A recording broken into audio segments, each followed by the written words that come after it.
flashing. Yep. If we can cut it and fold it over, if that's allowable.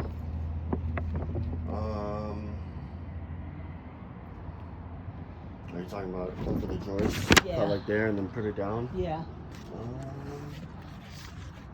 So we cut in the corners, then fold it down, and then caulk where it's folded down.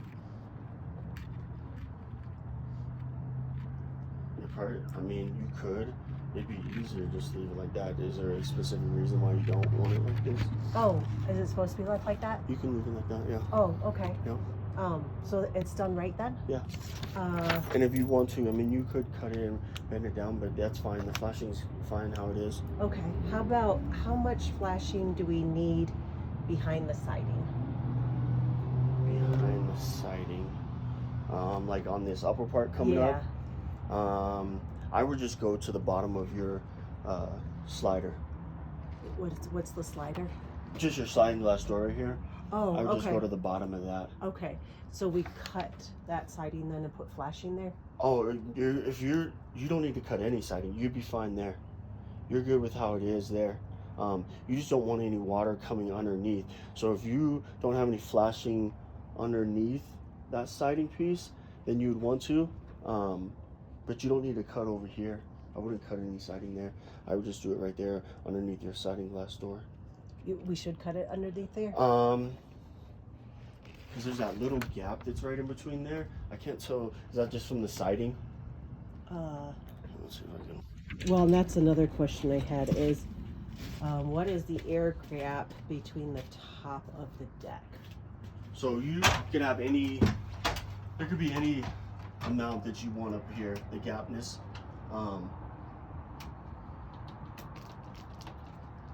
Yeah, I would throw,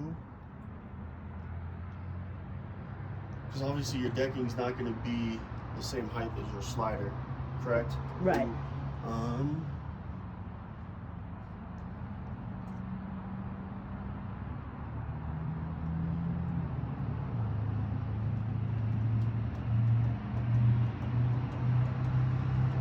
You just really need to cover this piece right here, this gap right here. That would be the only piece that needs to be covered, to be honest, because your sidings already has some Tyvek underneath. Okay. For like the weather piece of it, so you just don't want water sitting on this ledge right here. Okay. That'd be the only thing. So the flashing we used is okay? Yes. Okay. Yep. That's a normal flashing to use? Yep. Okay. And then you said deck spacing to the bottom of this? What is the air gap between the top of the deck board and the bottom of the siding? So what is the air gap between the top of the deck board and the bottom of the siding? Bottom of the siding. Top of the deck, bottom of the siding. I'm not understanding.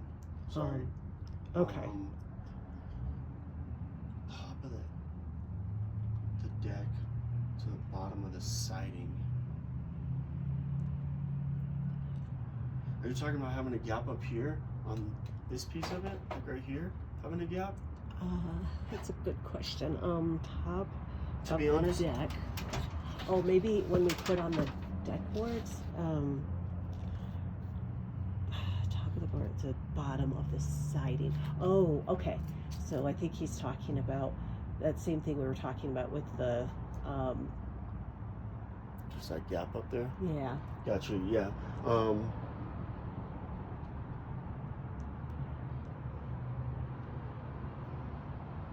trying to think of how you guys want to do that.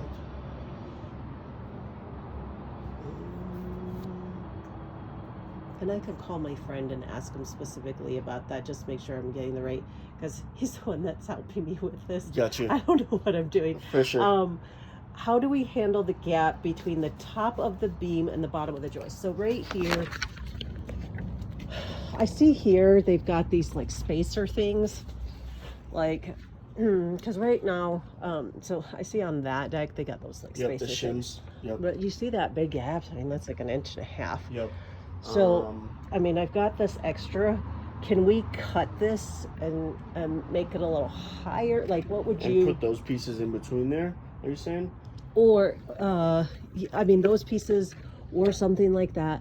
Or, I mean, that's kind of a big gap. Do we need to make this post higher to have these boards go up closer to the bottom joist? I mean, you could do that if you wanted to. If you wanted the post to be higher, so then you wouldn't have to, and then you would just raise these 3 2x10s, so then it would touch the top of those bottom ones. You could do that.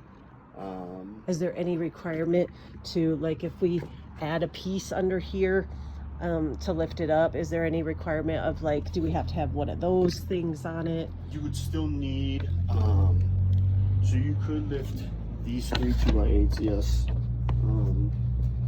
And you could do put a piece of wood that's the same sizing as the post, so it sits. Am I able to get on this? I can show you.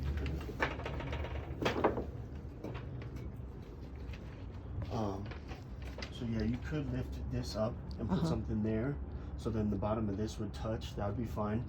Just it had to be, so all this is bearing, so it just had to be the width of this post, pretty much. The width of that post. Okay, so we could technically saw some of this off, put it under there, and then do it. And then is there any requirement to how this little piece has to be, like, anchored or anything connected? I'm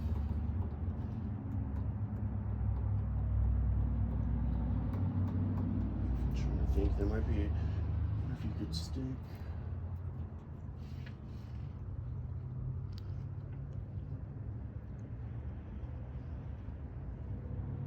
You could also stick something on the top of this, the width of this, all the way down if you wanted to. And you would have to raise that, and then you would just. Oh, so I could stick like a board here, like a 2x4, 2x6 or something like this. Like lay this flatwise, down like that. And then would I have to stick that tape on top of the board then, just like how we have that black tape? Would that need to go on top of the board? No, you'd be fine without it. You would then just do these hurricane clips, which is. Oh, I have some of those. These? Yep. So then that would connect. That's going to connect here like this, like that. Okay, with a 2x6 in there. Yep, you could do a 2x6 just so you don't have that gap there. You could raise, like I said, you could raise this.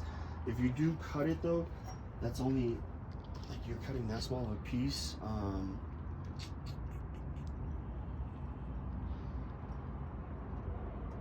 You think the board would be better to stick the board across? It might be easier, yes. If you do that, you just have to make sure that it was screwed in to this bottom one, and then obviously you'd need post caps, which you already have. So I see those. Okay. These are post caps. So you would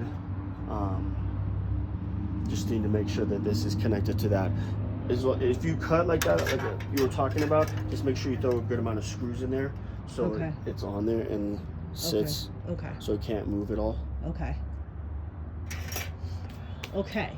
So, question. Yes. I think so. These are 2x4s. Yep. Is that up there, the top railing and the bottom one? Is that a 2x4? Yes. Okay. Or that's a 2x6. Which? That's a 2x6. Well, not this one. The one that's this small bottom one. Yeah. Yeah, that's a 2x6. That's a 2x6. Yeah, because 2x4 is. Are you sure? Because I'm looking at the bottom one. That looks like a 2x6, but then up above, that looks like it's 2 inches smaller. This could be a 2x8, because your beam is a 2x10, correct? Do you know for? Can we measure really quick? Yeah. So that's a 2x8, right there. Okay. Yep, 2x6. So is that top one a 2x6 then as well? Yep. Wow, I'll be darned. Yep. 2x6, you're right. Yep. So nominal wood. So it's not gonna be exactly. So when they say 2x6, it's that this is a 2x6. 2x4 would be less. 2x8 would be what you have here. Okay. So it's a little bit less than what it is. But no, this is a 2x0.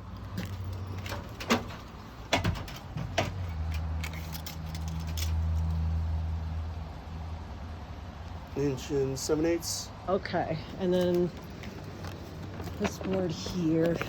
So if there's a little bit of gap, then can we use the shimmies in between the board and the shimmy? Yeah. If there's a little, depending on how the gap is, if it's minimal, the Hurricanes is sitting there, is holding it down, so there is no uplift. That's what the Hurricane is for. So say if there was like a wind underneath, the Hurricane's connected to here and here. So if there's a little gap, you don't need, I wouldn't shim it more than whatever that you put that piece of wood there for. Okay. Okay. If you wanted to put, because you're talking about the tape for just the protection of the wood, if you wanted to throw it on that piece, just, it wouldn't hurt it. Okay. Because if you do have any water that comes down between here, you don't want to sit in directly just on that board, because that board's going to rot out. Okay. So I'd probably throw some on there if you're going to do the board all the way across. Okay. Just to protect that. Okay. Okay. So cool. Can you see how big that is there? Yeah, we got still about an 1/8 of an inch of shimmy or something. Yeah. Yeah, it's about 1 inch and 5/8, inch and a half.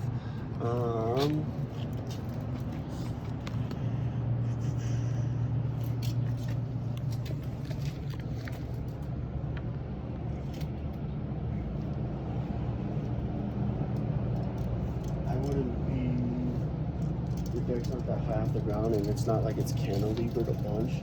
It's only cantilevered this little bit right here, the overhang of it. I mean, you might be able to throw just like one shim, one of those shims like that. That's what those are called right here. Yeah. You might be able to throw one, but just like how that deck is, see how this one is? It is not, they're not completely bearing on there anyways, but those Hurricane things are holding it from the uplift or downlift. Okay. It's kind of just however you feel. Okay. Either way would be fine. You do need to put some board because you don't want that much of a gap in between.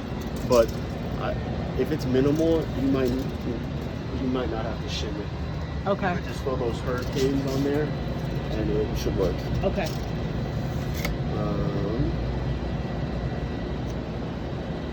Make sure you put those post caps, these right here, on both sides, front and back.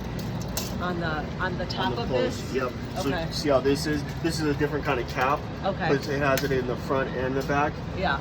Yours are just different, so you just need to throw one on the back side and then one on the front side of it. Okay. You're amazing. Does it look pretty good though? It does. Okay. It does. Your ledger's good. You don't need any lateral bracing. I don't know if your plans call for it or not, but since you're inside, or like lateral bracing is from it tipping, but since you're going to be connected, because it's already connected to the house there, and it's connected to the house there, you don't need any lateral bracing. Oh, good. Okay. I mean, we put it in our plans just to be safe, but I didn't think we needed it either. Yeah, no.